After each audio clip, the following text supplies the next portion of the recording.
Telugu Desam party జాతీయ అధ్యక్షులు మాజీ ముఖ్యమంత్రి చంద్రబాబు నాయుడు ఈ నెల 7వ తారీఖున ఆచంటలో నిర్వహించనున్న రా కదలిరా పశ్చిమ గోదావరి జిల్లా తెలుగుదేశం పార్టీ ఎన్నికల శంకరావ మహాసభను తెలుగుదేశం పార్టీ కుటుంబ సభ్యులు హాజరై జయప్రదం చేయాలని జిల్లా టీడీపీ అధ్యక్షురాలు భీమవరం నియోజకవర్గ ఇన్ఛార్జ్ తోట సీతారామలక్ష్మి పిలుపునిచ్చారు.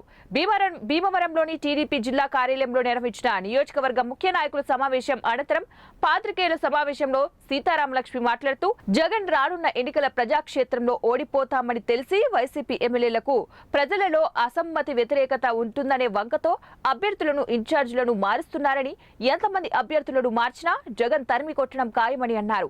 మహాసభ ప్రత్యేక పరిశీలకులు అడపర్తి మాజీ ఎమ్మెల్యే నల్లిమిల్లి రామకృష్ణారెడ్డి, భీమవరం నియోజకవర్గ పరిశీలకుడు రాష్ట్ర కార్యదర్శి దాసరి ఆంజనేయులు మాట్లాడుతూ జనవరి 7వ తారీఖున చంద్రబాబు ఆచంట బహిరంగ సభకు ప్రజలు స్వచ్ఛందంగా రావడానికి సుముఖంగా ఉన్నారని, టీడీపీ శ్రేణులు మహాసభను విజయవంతం చేయాలని తెలుపుతూ వైసీపీ జగన్ ప్రభుత్వంపై ప్రజల తిరుగుబాటు మొదలైందని, చంద్రబాబు నాయుడు గెలవడం ఖాయమని అన్నారు.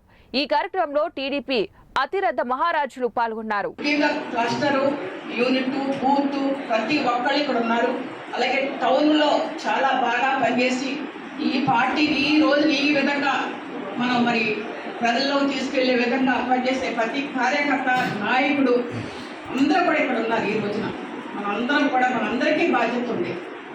చంద్రబాబు నాయుడు గారు ముఖ్యమంత్రిగా మళ్ళీ రాష్ట్రానికి భవిష్యత్తు తీసుకురావాలంటే, ఈ రోజున ఏదైతే అధికార పార్టీ అలా అరాచకాలు ఉన్నాయి అన్నీ పోవాలంటే తప్పనిసరిగా మనందరం కూడా చాలా సంఘీభావాన్ని తెలియజేస్తూ ఈ బహిరంగ సభకి వెళ్ళి ప్రతి ఒక్క